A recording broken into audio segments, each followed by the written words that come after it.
कल का क्लास डालना भूल गए थे ना जी। इसका हम लोग बताया नहीं, थोड़ा अभी हम मैसेज देखें।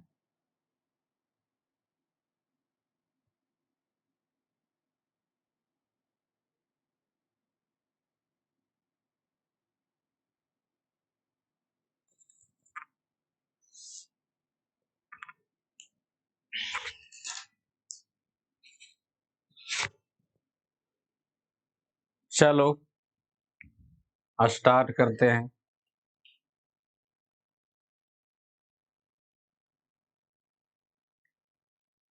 ग्रेविटेशनल पोटेंशियल एनर्जी,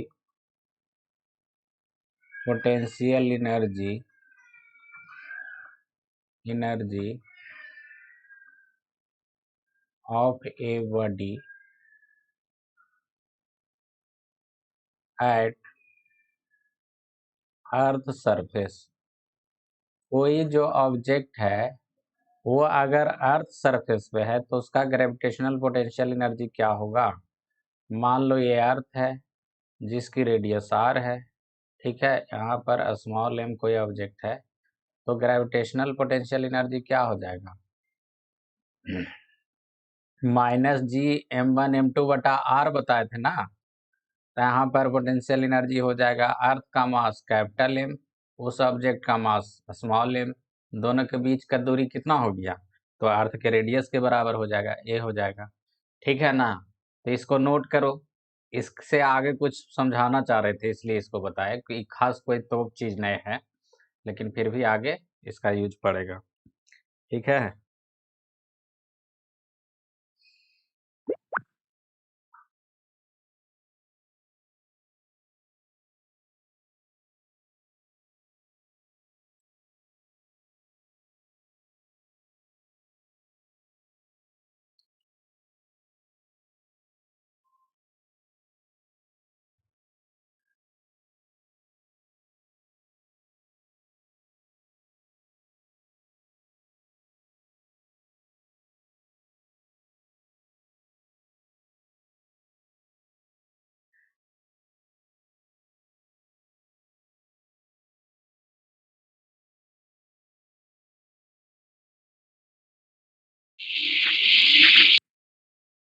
चलो आगे देखा जाए।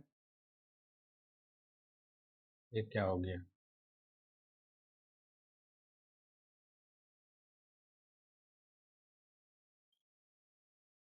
डिफरेंस इन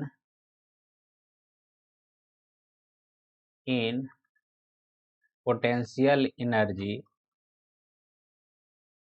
पोटेंशियल एनर्जी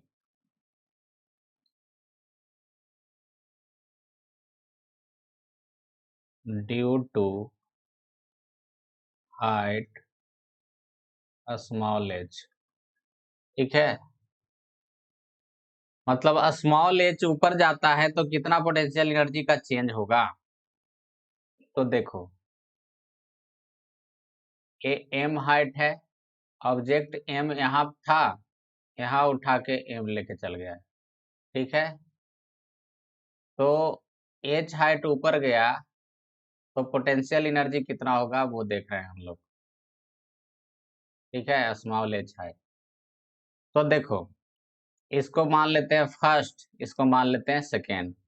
तो चेंज इन जो पोटेंशियल एनर्जी हो जाएगा, सेकेंड का पोटेंशियल एनर्जी फाइनल में से इनिशियल घटाएंगे ना, तो सेकेंड पे पोटेंशियल एनर्जी कितना होगा, तो -G m r + h हो गया ना जी, ठीक है।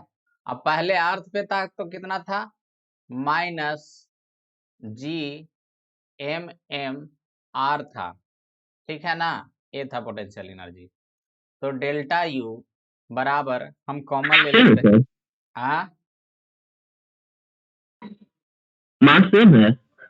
हाँ, तो इसी ऑब्जेक्ट को ऊपर न लेके गया तो मास सेम है ना। तो मतलब पहले यहाँ पे रखा हुआ था अर्थ के सरफेस पे, फिर उठा के यहाँ लेके चल गए, तो कितना का पोटेंशियल एनर्जी चेंज हुआ वो निकालने जा रहे हैं, ठीक है। तो यहाँ पे कॉमन क्या हो जाएगा Chhotu, G m m common हो जाएगा, तो इधर ले लेंगे minus G M M common ले लिए सपोज, तो इधर हो गया 1/r प्लस एच, और इधर बच जाएगा -1/r। ठीक है, एलसीएम ले लेते हैं, माइनस जी एम एम, तो एलसीएम हो जाएगा r into R plus H, तो इधर हो गया r, इधर हो गया क्या, r प्लस एच में से इसमें भागा दे देंगे, ये हो गया, r से भागा देंगे तो r प्लस एच, ये हो जाएगा। ठीक है, बस इसको आगे कैलकुलेशन करना है, तो डेल्टा यू बराबर जी एम एम, ठीक है, R minus R minus H, नीचे हो गया R into R plus H. ठीक है, आर से आर उड़ा दो। ठीक है, आगे बताते हैं, यहाँ तक नोट करिए फिर।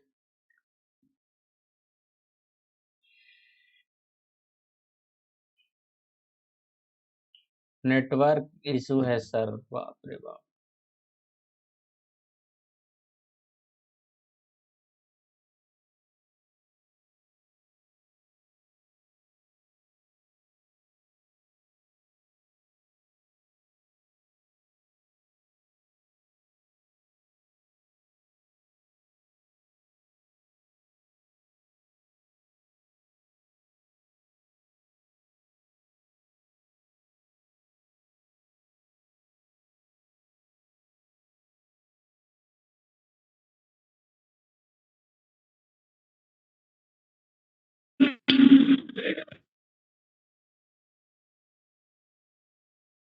हो गया जी। Yes sir. तो डेल्टा यू जो हो गया, पोटेंशियल एनर्जी कितना आ गया, जी एम एम, और कॉमन लिए थे इतना ही था ना जी, कितना था, जी एम एम, हाँ, बटा उटा इसको हटा देते हैं, G M M minus H R into R plus H, A हो गया। ठीक है, तो माइनस माइनस यहाँ हम प्लस कर सकते हैं, तो डेल्टा यू बराबर G M M into H बटा R into R plus H. अब क्या है ना छोटू, कि आर स्क्वायर कॉमन लेंगे इधर, कितना कॉमन लेंगे, आर स्क्वायर, तो आर स्क्वायर कॉमन लोगे तो ऐसे हो जाएगा एच बटा, एक आर तो इधर से एक इधर से आया, तो इसको लिख सकते हैं 1 प्लस एच बटा आर, ऐसा लिखा जा सकता है। ठीक है ना, तो इसको क्यों किए, आर स्क्वायर क्यों हम कॉमन लिए, तो जीएम बटा आर स्क्वायर को स्मॉल जी लिख सकते हैं, तो डेल्टा यू बराबर लिखेंगे, ठीक है, स्मॉल जी गुने एम गुने एच बटा 1 प्लस एच बटा आर, या फिर चेंज इन पोटेंशियल एनर्जी क्या हो गया, M G H 1 plus H बटा आर। इसको नोट करिए, इसका मतलब समझाते हैं।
हो गया ना छोटू, चलो वेरी गुड। देखो, पहले तो तुम लोग को पढ़ाए थे कि कोई ऑब्जेक्ट एच हाइट जाएगा तो पोटेंशियल एनर्जी कितना से बढ़ेगा, mgh से, ये पढ़ाया गया था ना जी। लेकिन यहाँ पे पढ़ा रहे हैं कि कोई वस्तु ऊपर जाएगा तो पोटेंशियल एनर्जी कितना से बढ़ेगा, तो mgh 1 + h/r। तो देखो ये तब वैलिड है जब डिस्टेंस हाइट बहुत कम हो, किलोमीटर के अंदर, ठीक है, मीटर में होना चाहिए हाइट, ठीक है। ऐसा नहीं कि 10 किलोमीटर ऊपर जाओगे तो पोटेंशियल एनर्जी mgh से बढ़ेगा, ठीक है। हाइट बहुत ज्यादा हो तो पोटेंशियल एनर्जी कितना से बढ़ेगा, mgh 1 + h/r। मान लो कहेगा कोई कि 3200 किलोमीटर ऊपर चल गए हम, तो कितना से पोटेंशियल एनर्जी बढ़ेगा, तो 32, ये वाला फॉर्मूला लगेगा उसमें ज्यादा डिस्टेंस के लिए। आई बात समझ में कि नहीं आई? यस। ठीक है, वो स्मॉल डिस्टेंस के लिए वैलिड है छोटू, याद रखना, मीटर में डेटा रहे तब उसका यूज करो, किलोमीटर में नहीं। अब देखो इसका स्पेशल केस दिखाते हैं एकदम सामने।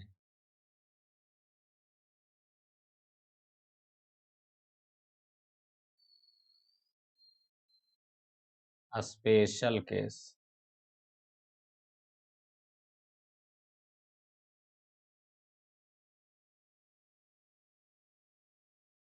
देखो, if H is very very less than smaller, जब एच का वैल्यू बहुत छोटा होगा, ठीक है, तो एच बहुत छोटा होगा आर के कंपेयर में, तो ये वाला टर्म जीरो हो जाएगा ना रे। तो चेंज इन पोटेंशियल एनर्जी कितना हो जाएगा, mgh 1 + 0 हो जाएगा। तो चेंज इन पोटेंशियल एनर्जी बराबर क्या हो गया, mgh, जो तुम यूज करते थे, मतलब स्मॉल डिस्टेंस के लिए देखा जाए तो इसी का ये स्पेशल फॉर्म ये mgh आ जाता है। आई बात समझ में? तो स्मॉल डिस्टेंस के लिए वो वैलिड है जब h जो है पृथ्वी के रेडियस से बहुत कम हो। नोट कर लो इसको।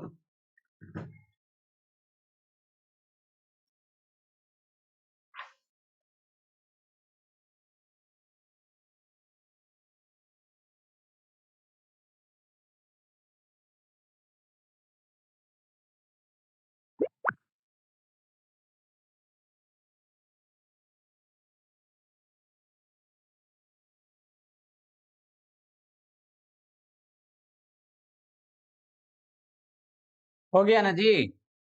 अब आगे चलते हैं। यस सर, हो गया। बाइंडिंग एनर्जी,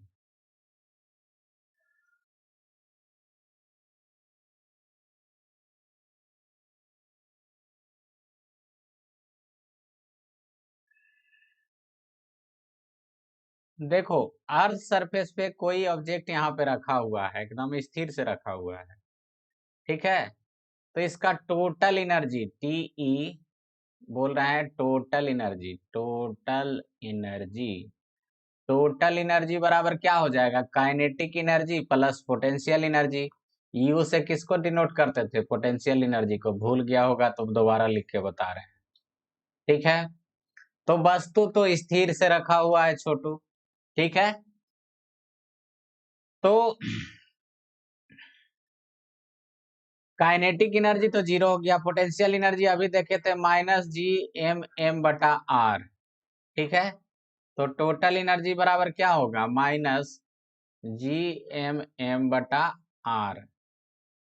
ये हो जाएगा टोटल एनर्जी, ठीक। अब देखो वह एनर्जी देखो जब तक एनर्जी जीरो नहीं होता है, ठीक है, मान लो कि जब तक एनर्जी जीरो नहीं होता है तब दोनों ऑब्जेक्ट एक दूसरे से बंधा हुआ है, एनर्जी नेगेटिव में मान लो दो पर्सन दोनों का मिलके कंबाइंड एनर्जी जब तक नेगेटिव में है तो दोनों बंधा हुआ है। कहने का मतलब मान लो ये हो गर्म दिमाग का है और ये भी गर्म दिमाग का एनर्जी है, तो दोनों से पॉजिटिव एनर्जी निकला, पॉजिटिव पॉजिटिव क्या हो गया, अनबैलेंस हो गया, ठीक है ना। तो कभी भी बैलेंस में नहीं हो सकता है। मान लो का एक एकदम बहुत ज्यादा ठंडा दिमाग का है, एक है जो गर्म दिमाग का है, ठीक है। तो ओवरऑल मतलब ठंडा दिमाग वाला भी होना चाहिए जो इससे बहुत बहुत बहुत ज्यादा ठंडा होना चाहिए, मतलब नेट एनर्जी यहाँ भी देखो तो नेगेटिव आना चाहिए, तभी मतलब दोनों एक दूसरा से बाउंड रहेगा। एनर्जी जैसे ही पॉजिटिव हुआ तो दोनों का भी एक दूसरा से बॉन्ड नहीं हो सकता है। ठीक है, तो समझो बात को। तो यहाँ भी यही होता है, दो ऑब्जेक्ट अगर फुल्ली सेपरेट हो गया तो वो क्या हो जाएगा, वो उसका एनर्जी जीरो हो गया। ठीक है, दो एनर्जी फुल्ली सेपरेट हो गया तो इसका मतलब वो क्या हो गया, एनर्जी जीरो हो गया। तो देखो, ऑब्जेक्ट जब पृथ्वी पर रखा हुआ है तो इसका एनर्जी इतना है। ठीक है, ये ऑब्जेक्ट इन्फिनिटी पे कब चला जाएगा, इसको कितना हम काइनेटिक एनर्जी दे देंगे, इन्फिनिटी पे चला जाएगा। ठीक है, तो इन्फिनिटी जाने का मतलब फुल्ली सेपरेट होना चाहिए, दोनों में कोई रिलेशन नहीं रहा। ठीक है, तो कितना एनर्जी देंगे तो फुल्ली सेपरेट हो जाएगा, जब इसको जीरो कर दोगे तो जीरो करने के लिए तो माइनस में इतना है, तो जीरो करने के लिए कितना दे दोगे, इतना एनर्जी दे दोगे तो ये फुल्ली सेपरेट हो जाएगा।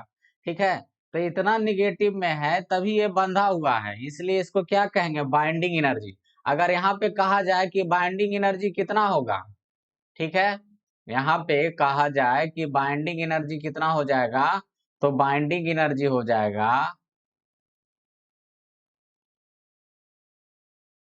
बराबर mod of total energy. Mod of total energy करेंगे तो कितना हो जाएगा, G(m)/r। मतलब ये बाइंडिंग एनर्जी क्या सिग्निफिकेंस है, तो इतना ऑब्जेक्ट अगर इस पे देखते हो तो एकदम अर्थ से सेपरेट हो जाएगा, दूर दूर तक कभी लौट के नहीं आएगा। ठीक है ना, तो यहाँ तक नोट करो, फिर आगे इसको लिखवा देते हैं। यानी कि स्पेस का बाइंडिंग एनर्जी पॉजिटिव होगा। बाइंडिंग एनर्जी हाँ पॉजिटिव होगा ऑलवेज। दो ऑब्जेक्ट अगर एक दूसरे से बंधा हुआ है तो एनर्जी नेगेटिव है, उसको जीरो जीरो करने के लिए हमें, जैसे इलेक्ट्रॉन, इलेक्ट्रॉन अगर न्यूक्लियस के चारों तरफ देख घूमता रहता है, इसका टोटल एनर्जी कैलकुलेट करोगे, मॉडर्न फिजिक्स में कैलकुलेट करेंगे तो ये भी एनर्जी नेगेटिव होगा। कोई भी नेचर में दो ऑब्जेक्ट बंधा हुआ है तो निश्चित है दोनों का ओवरऑल एनर्जी नेगेटिव में ही होता है। जैसे ही जीरो या पॉजिटिव होगा दोनों सेपरेट हो जाएंगे। ये चीजें लाइफ में भी लागू होता है।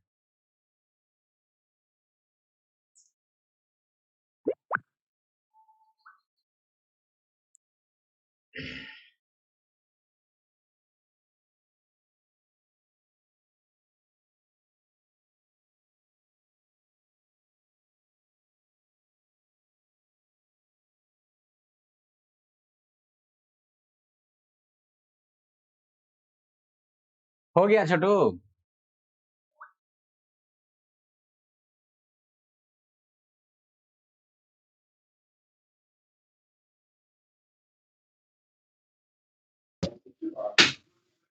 Yes sir.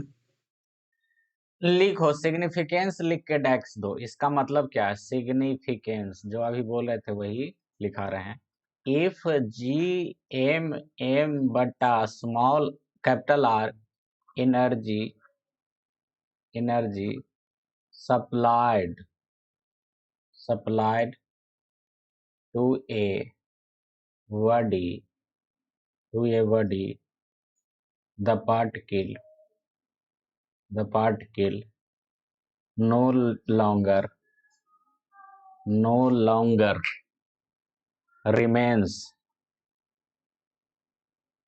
no longer remains bound to, bound to earth। मतलब इतना एनर्जी दे देंगे तो सेपरेट हो जाएगा।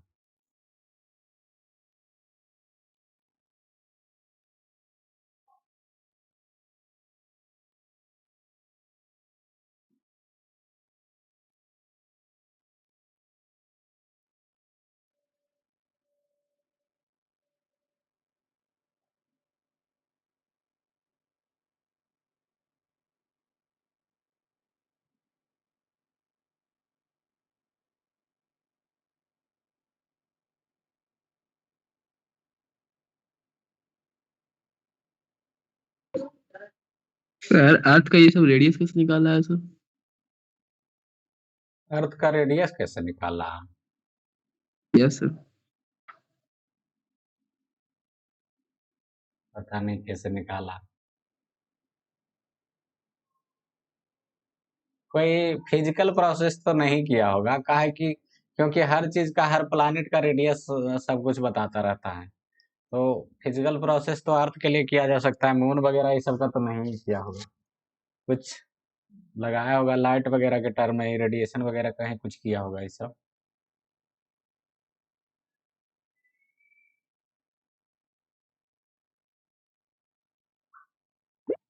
Escape velocity.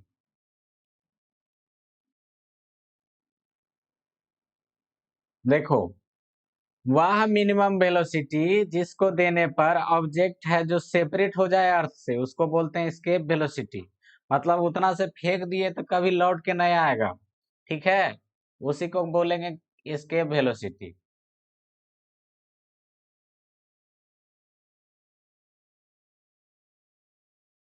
लिखो, escape velocity, escape velocity is the minimum minimum velocity to be given to a body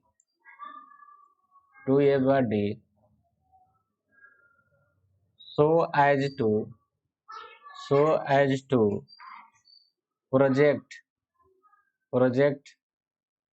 it up to infinity। ठीक है, escape velocity, मान लो कि यहाँ पे कोई ऑब्जेक्ट था, उसको हम इतना वेलोसिटी दिए, ठीक है, कि ये इन्फिनिटी पे चला गया, मतलब लौट के नहीं आएगा, तो इन्फिनिटी पे पोटेंशियल एनर्जी 0, मतलब ठीक है, काइनेटिक एनर्जी भी उतना ही दिए थे कि इन्फिनिटी पर चला गया, इन्फिनिटी पर पहुंचने के बाद उसका वेलोसिटी क्या हो गया, 0। जैसे जैसे सेपरेट होते जाएगा तो पोटेंशियल एनर्जी बढ़ेगा, काइनेटिक एनर्जी घटेगा ना जी। तो इन्फिनिटी पे पोटेंशियल एनर्जी 0, काइनेटिक एनर्जी भी 0। यहाँ पे पोटेंशियल वेलोसिटी यू ही दिए थे, ठीक। वेयर भी क्या माने हैं हम, एस्केप वेलोसिटी, ठीक है। यू इन्फिनिटी क्या है, पोटेंशियल एट इन्फिनिटी,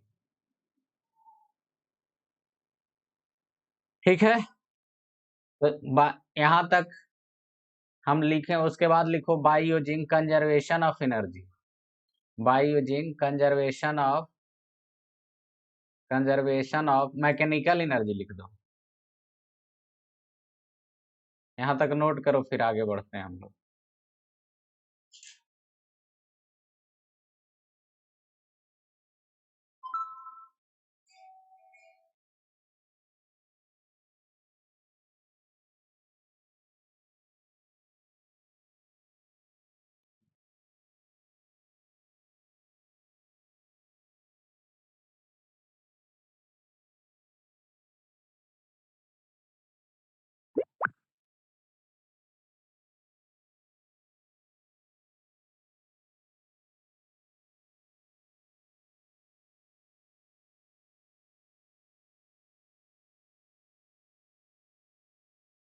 हो गया छोटू?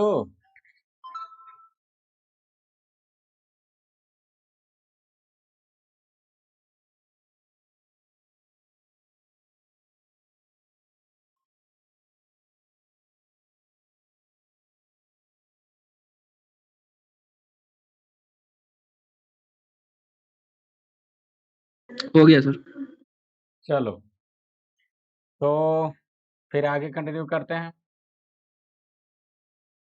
कंजर्वेशन ऑफ एनर्जी लगाएंगे, तो जब अर्थ के सरफेस पे था तो initial kinetic energy plus initial potential energy equals to final kinetic energy plus final potential energy. जब अर्थ के सरफेस पे था तो काइनेटिक एनर्जी क्या था उसका, half m into escape velocity दिए थे तो v का स्क्वायर, पोटेंशियल एनर्जी कितना था, g m, अर्थ का मास, ऑब्जेक्ट का मास बटा दोनों के बीच का दूरी r, वहां जा गया तो फाइनल काइनेटिक एनर्जी 0, ठीक है, फाइनल पोटेंशियल एनर्जी भी 0। तो 1/2 m इंटू भी का स्क्वायर बराबर, ही माइनस में तो उधर जाके क्या हो गया, प्लस में हो गया छोटू, ठीक है। m से m यहाँ उड़ा सकते हो तो उड़ाओ, ठीक है। तो v का स्क्वायर बराबर क्या हो गया यहाँ पे, 2gm बटा r। तो एस्केप वेलोसिटी बराबर हम लिख सकते हैं, क्या हो गया, √अंडर 2gm बटा r, ये आ गया फॉर्मूला, ठीक है। इसको अनदर फॉर्म में भी कह सकते हैं, अनदर फॉर्म, वो क्या हो जाएगा, तो ऊपर नीचे r से गुना करेंगे इसको ऐसे लिख सकते हैं gm बटा आर स्क्वायर गुने r, ऐसा लिख सकते हैं, r कट जाएगा। अब देखो gm बटा आर स्क्वायर को हम क्या कहते थे, स्मॉल जी इसको कहते थे ना जी, ठीक है। तो v बराबर हो गया छोटू root under 2gr। For earth, earth के लिए ऐसा कैलकुलेट किया, अर्थ पे कितना इसके वेलोसिटी होगा, तो स्मॉल जी का वैल्यू 9.8 रखोगे, इसका 6400 किलोमीटर गुने 1000 मीटर कर लोगे, तो वैल्यू कैलकुलेट करने के बाद अर्थ के लिए इसके वेलोसिटी होता है 11.2 किलोमीटर पर सेकेंड। मीटर पर सेकेंड नहीं है, मीटर पर सेकेंड कोई भी अचीव कर लेता है, ये बहुत ज्यादा वैल्यू है, ठीक है ना। तो अर्थ के लिए याद रखना इतना इसके वेलोसिटी होता है, जीके वगैरह में हमेशा पूछता रहता है।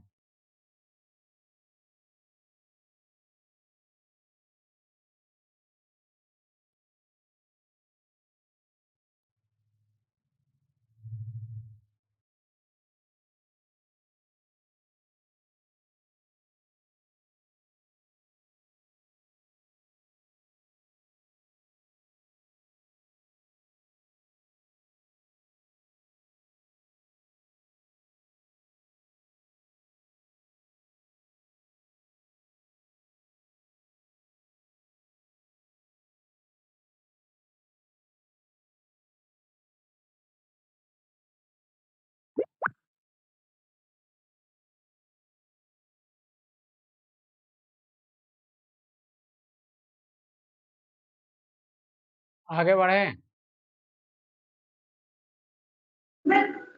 Yes yes sir. लिख लो इसमें इट इज इंडिपेंडेंट फ्रॉम मास।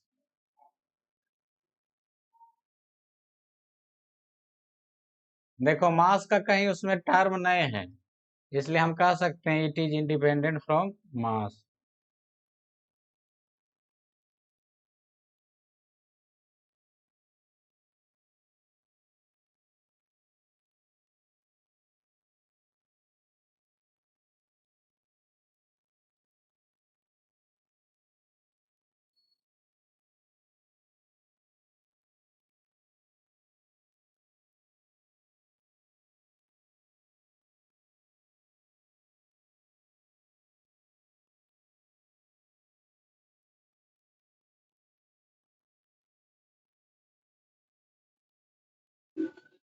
हो गया सर।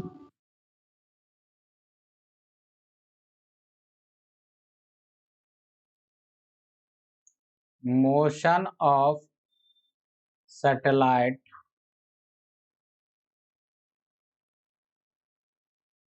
ऑब्लिक प्लैनेट्स,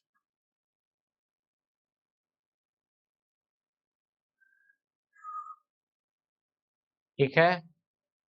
कोई सैटेलाइट या प्लैनेट कैसे मोशन करता है वो देखेंगे, तो लिखो इसमें orbit of satellite is elliptical. किसी सैटेलाइट का ऑर्बिट क्या होता है, इलिप्टिकल होता है। एक मिनट रुको, तेरे टेलीग्राम में खुला हुआ है लगता है।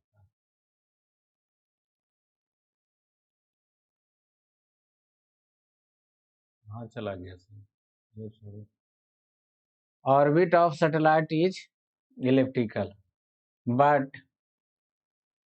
but we treat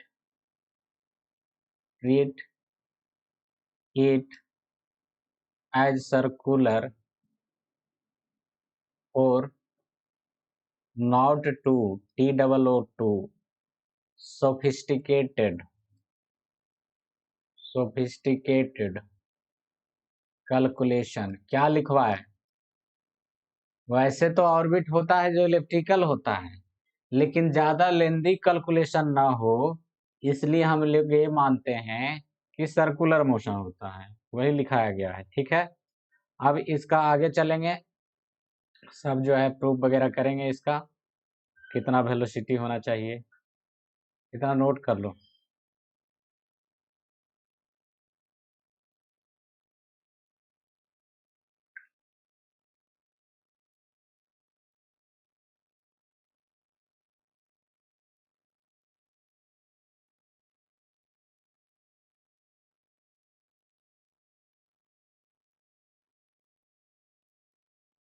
हो गया सर। चलो, ए रहा सैटेलाइट घूम रहा है या फिर प्लानेट घूम रहा है। सेंटर में जो है ऑब्जेक्ट उसका मास सेम है, ठीक है। मान लेते हैं इसका रेडियस स्मॉल आर है, ठीक है। एम है, भी वेलोसिटी से घूम रहा है, ठीक है। तो ये by applying Newton's law, circular motion में भी निकाले होंगे शायद। बाई अप्लाइंग न्यूटन्स लॉ क्या होता है, सिग्मा एफ बराबर एम इंटू ए। तो सिग्मा एफ क्या होगा, सिर्फ ग्रेविटेशनल फोर्स लगा जी एम एम बटा दोनों के बीच का दूरी आर स्क्वायर, ठीक है। मास है एम इंटू एक्सेलरेशन कितना होगा, भी स्क्वायर बटा आर, ठीक है।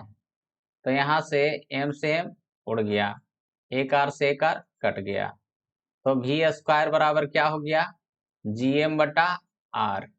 तो भी बराबर क्या कह सकते हैं, रूट अंडर जी एम बटा आर, ठीक है। आर यहाँ क्या है जी, रेडियस नहीं है, डिस्टेंस बिटवीन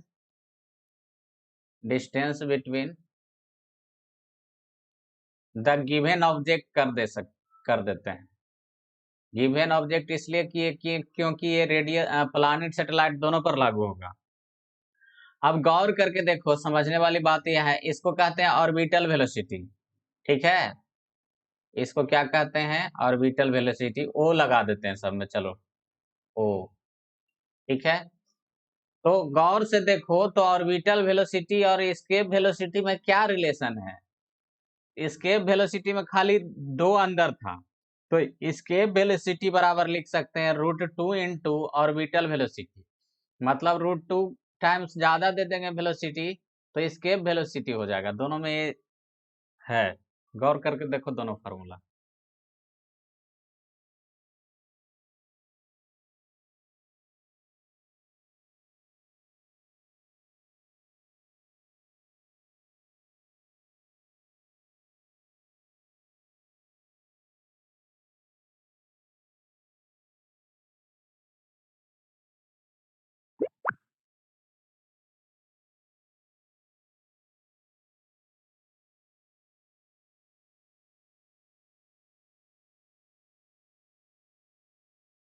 हो गया जी।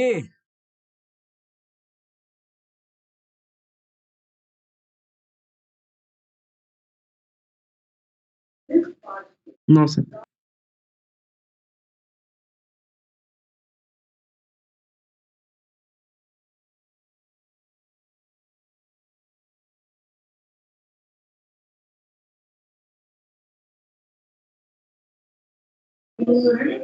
हो गया सर।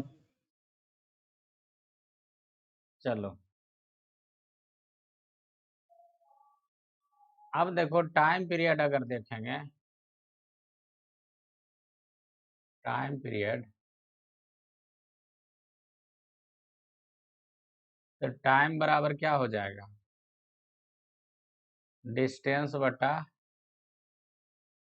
स्पीड। तो एक चक्कर लगाने में डिस्टेंस कितना कवर करेगा छोटू, 2πr। स्पीड कितना है, ऑर्बिटल वेलोसिटी पुट कर दो, v नॉट बराबर कितना आया तुम्हारा, √2 gm बटा आर, ठीक है। तो टाइम पीरियड हो जाएगा 2πr √gm बटा आर, ठीक है।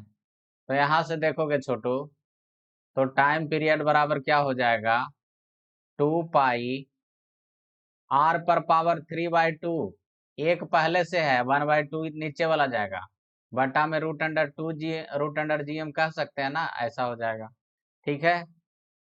या फिर स्क्वायरिंग बोथ साइड करेंगे, स्क्वायरिंग बोथ साइड्स, तो टी स्क्वायर बराबर क्या हो जाएगा, 4π² बटा gm आर क्यूब, ठीक है। तो यहाँ से टी स्क्वायर जो है प्रोपोर्शनल टू रेडियस के क्यूब हो जाता है, ये ध्यान रखना है, ठीक है। ये Kepler's law of planetary motion में, ये केपलर्स लॉ के अंदर आएगा, तो आगे भी इसको पढ़ाएंगे, ठीक है।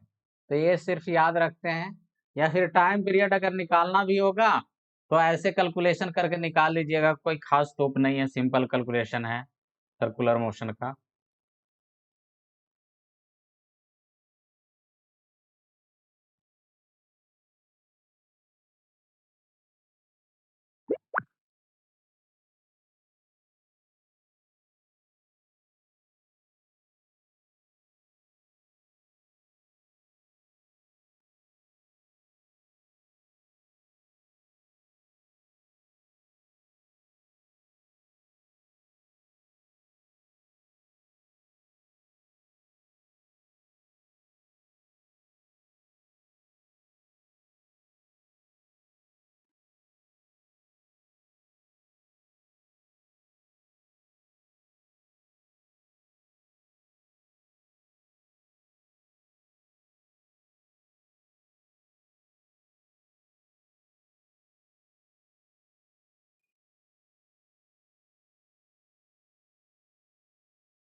हो गया सर।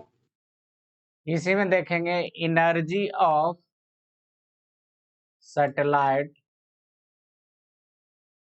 Oblique planet. सैटेलाइट या प्लानेट का एनर्जी क्या होगा? तो माइनस जी एम बटा आर होता है ना। तो ये होगा पोटेंशियल एनर्जी। ये क्या हो गया? Potential energy. काइनेटिक एनर्जी छोट देखोगे तो कितना हो जाएगा छोटू? हाफ एम वी नॉट का स्क्वायर।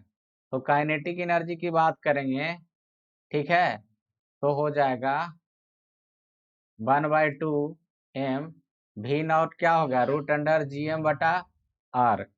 ठीक है,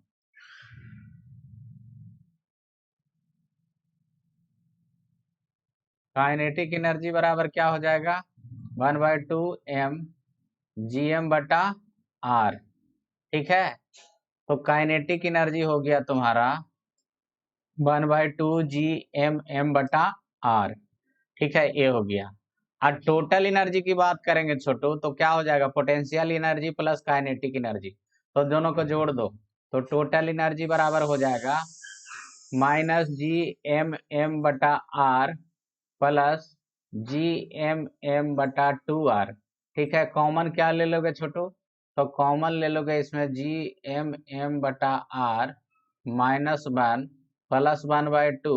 ठीक है, तो ये हो जाएगा टोटल एनर्जी बराबर -1/2 माइनस जी एम बटा 2 आर।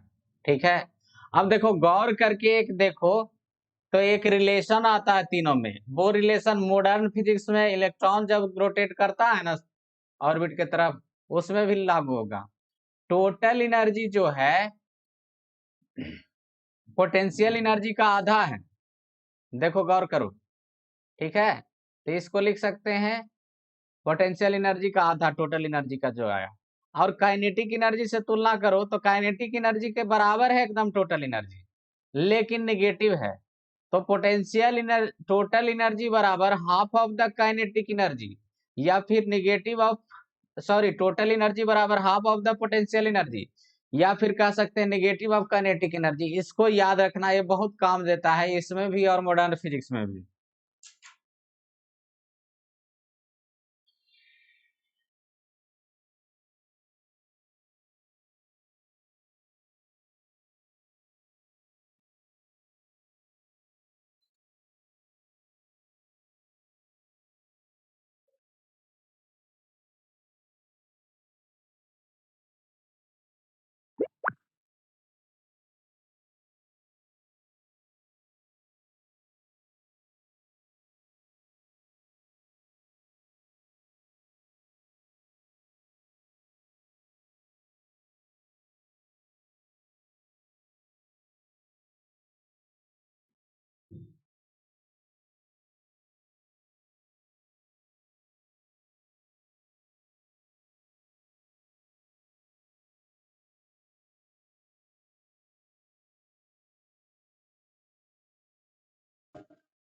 हो गया सर।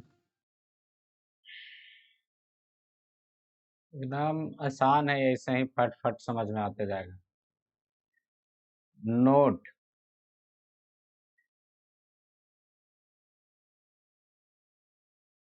मान लो एक लाइन खींचते हैं, यहाँ पे ऑर्बिटल वेलोसिटी है v नॉट, जिसको कैलकुलेट करोगे तो अप्रॉक्स वैल्यू आता है 7.9 किलोमीटर पर सेकंड के आसपास।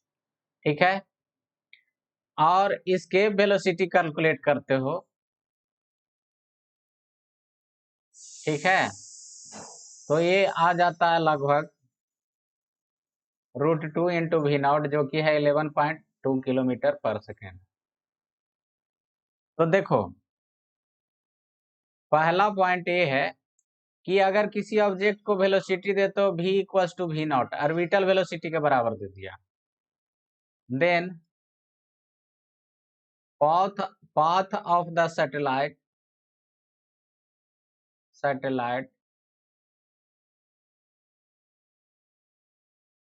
will be circular। कहने का मतलब सैटेलाइट का वेलोसिटी अगर इसके बराबर है तो उसका पाथ कैसा होगा? सर्कुलर। अगर जो सैटेलाइट है उसका वेलोसिटी अगर ऑर्बिटल वेलोसिटी और एस्केप वेलोसिटी के बीच में रहा, then path of the satellite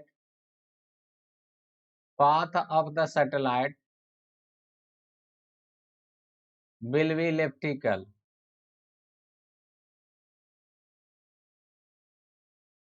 कहने का मतलब एग्जैक्ट इतना वेलोसिटी देखो तो क्या हो जाएगा? सर्कुलर। अब इसके इसके बीच कहीं रहेगा, यहाँ से यहाँ तक, तो वेलोसिटी क्या हो जाएगा? पाथ पाथ क्या हो जाएगा? इलेप्टिकल। इसको नोट करो।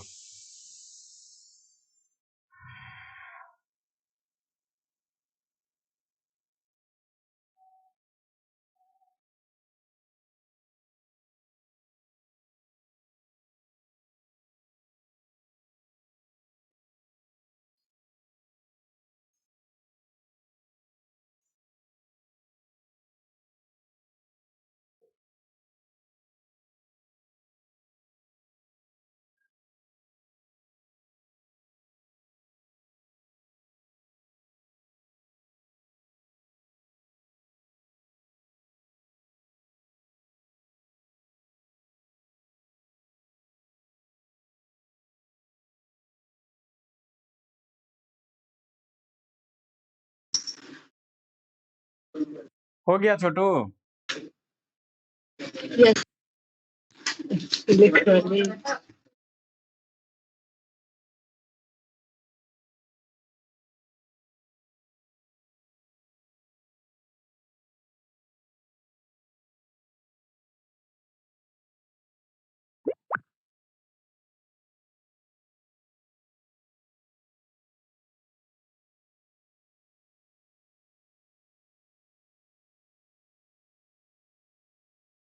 गांव में सुनते हैं बिजली उजली का हालत बड़ा खराब है जी। 20-20 घंटा सुनते हैं कि लाइनें नहीं दे रहा।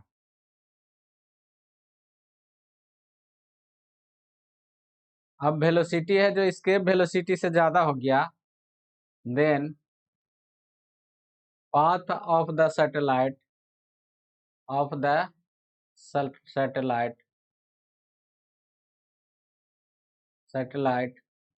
will be hyperbola.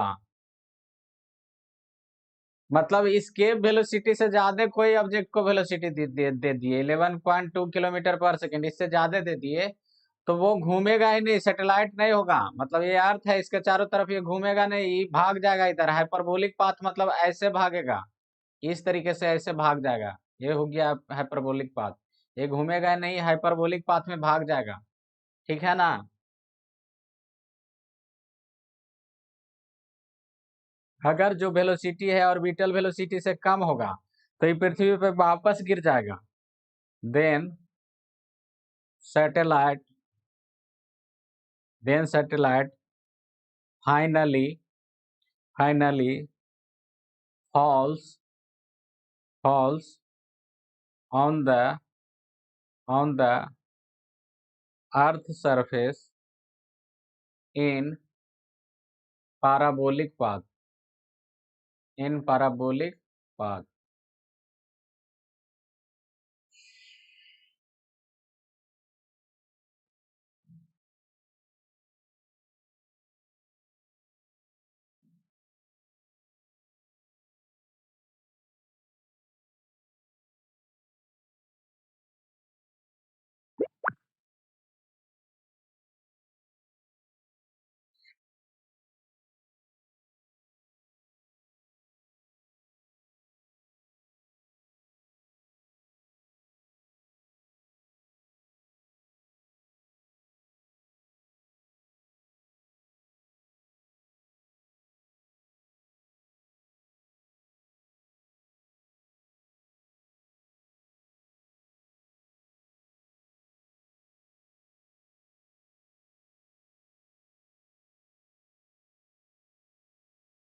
हो गया जी। Yes sir.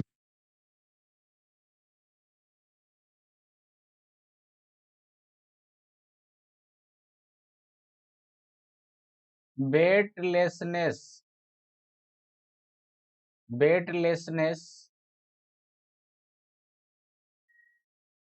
Weightlessness in space craft.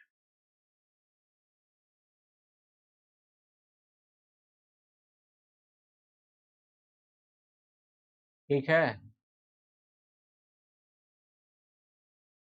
मान लो ये अर्थ है, अर्थ के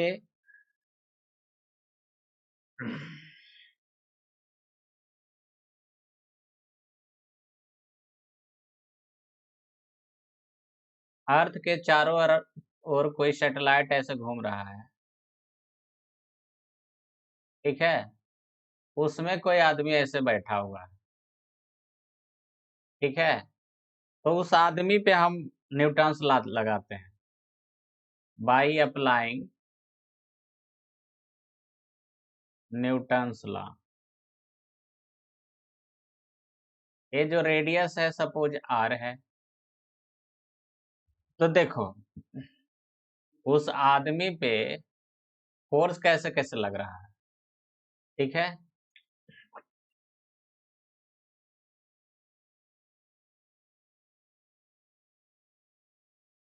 स्पेस क्राफ्ट के अंदर वो आदमी बैठा हुआ है, तो पृथ्वी ग्रेविटेशनल फोर्स अपनी ओर खींच रहे, मान लो F से, नॉर्मल रिएक्शन उस पे सरफेस ऊपर लगा रहा होगा। ठीक है ना, तो नेट फोर्स कितना हो जाएगा, F माइनस ए इंटू एम इंटू ए।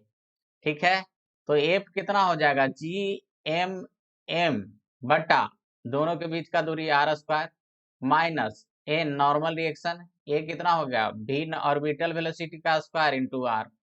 इसमें पुट कर दो छोटू, v नॉट बराबर रूट अंडर जी एम बटा r। ठीक है, तो जी एम एम बटा r square minus N M into root under GM, तो स्क्वायर हो जाएगा तो जीएम बटा आर बाहर आ जाएगा, तो जीएम बटा आर स्क्वायर। गौर से देखोगे छोटू तो ये दोनों सेम आया, तो ये कट गया। तो यहां से कह सकते हो normal reaction zero. Normal reaction मतलब क्या होगा, जीरो का मतलब हो गया वो वेटलेसनेस फील करेगा, उसको लगेगा मेरे शरीर में कोई वजन नहीं है।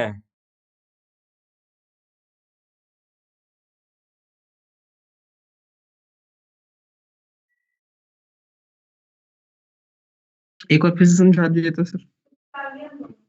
ऑब्जेक्ट पे जो है अर्थ फोर्स लगाएगी नीचे की ओर, और सरफेस है जो मान लो ऊपर की ओर फोर्स लगाएगा। ठीक है, तो नेट फोर्स कितना हो जाएगा, F माइनस एन बराबर M into A, circular motion लगा कर रहा है, तो F बराबर जी एम एम बटा R square, normal reaction N छोड़ दिए, A M into V not का स्क्वायर बटा आर। वी नॉट का वैल्यू पुट किया ऑर्बिटल वेलोसिटी, तो पुट किए तो यहाँ से कट छट के नॉर्मल रिएक्शन जीरो हो गया।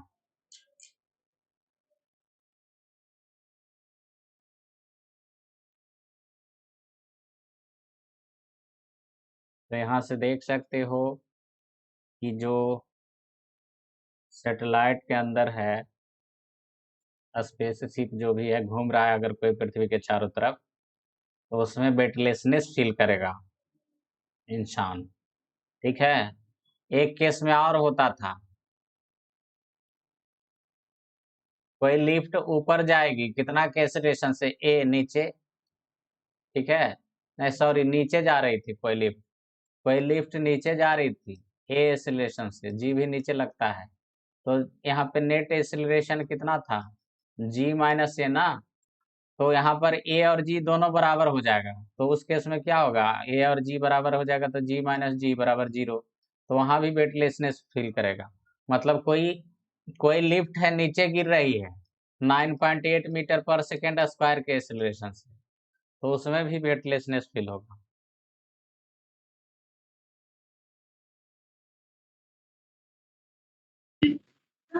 हो गया। हो गया, तो इसके बाद तो वाला टॉपिक लिखा सकते हैं, वो लंबा चौड़ेगा चलेगा, बड़ा मजेदार टॉपिक है। Black hole, BLACK, black holes. ठीक है, नाम सुने हो रे? व्हाइट होल भी नाम सुने हैं sir, black hole white hole. क्या? व्हाइट होल नहीं, ब्लैक होल एक एस्ट्रोनॉमिकल ऑब्जेक्ट है।